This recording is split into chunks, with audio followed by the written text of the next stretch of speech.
In today's video, I'm going to show you how to make a crocheted puff stitch, which you can use for making flowers. You can use them on blankets. I have used them to make face scrubbies because they add a really nice texture to a project. So if you're interested in adding a little texture, just giving it a little interesting dimension, you can even use it for a finishing stitch. Puff stitch is a perfect stitch to go to. So let's get started.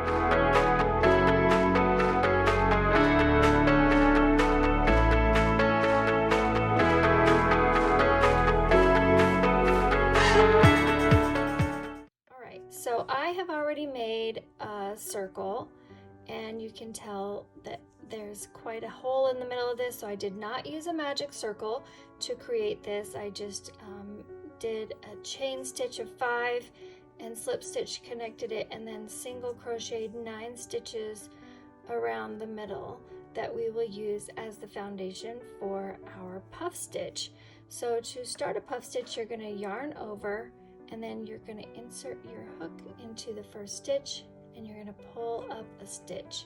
So now you can see you have 3 loops on your hook, and I did pull up quite a ways, giving yourself that additional space in between the project and your hook makes it easier to pull your hook through all of the stitches. So we're going to keep yarning over and pulling up stitches until we have 7 loops on our hook. So yarn over, insert the hook, pull up a loop.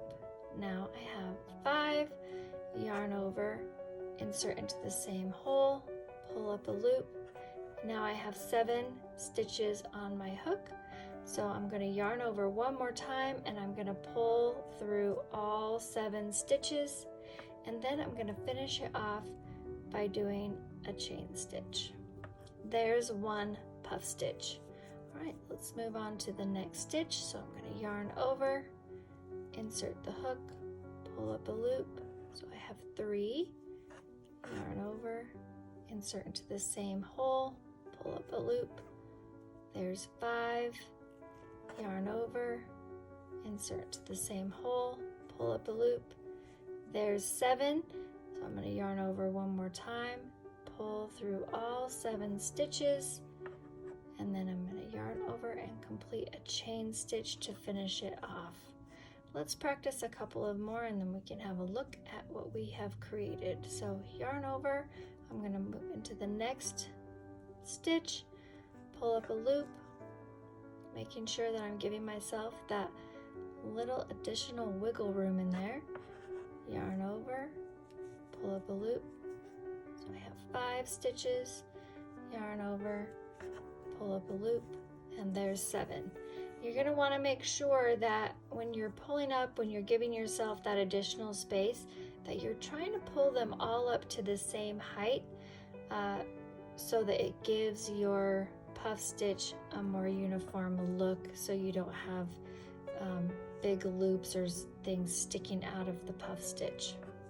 All right, so let's move to the next. Yarn over,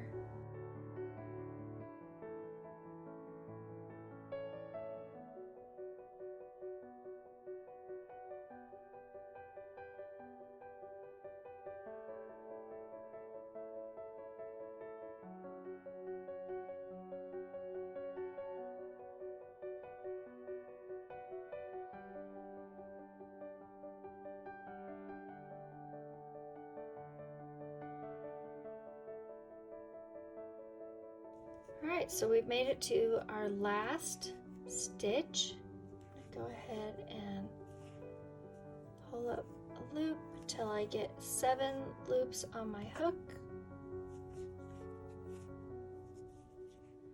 and pull through all 7 and finish it off with a chain stitch.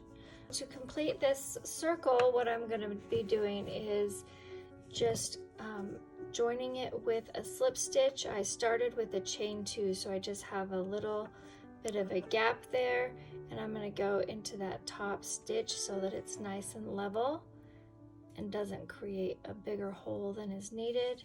Do that slip stitch, and there we base of our flower. So you can see if you were making like a scrubby pad, it would build out from there, and it's really thick. All of those loops make for really something that's really thick, really textured, which is nice. I have used this when making baby blankets, and babies really like the texture of the puff stitch. They like how that feels in their fingers, so that's really nice. This would also be good for just doing like a regular washcloth for the kitchen, because it does have just a really nice clean look, but also gives it a little thickness for being absorbent and a little texture, which is great. So there is the crocheted puff stitch, and don't forget to subscribe so you can get all of my tutorials and updates, and go ahead and check the link down in the description for my website, and to get a link for a free crochet pattern. Until next time, happy stitching!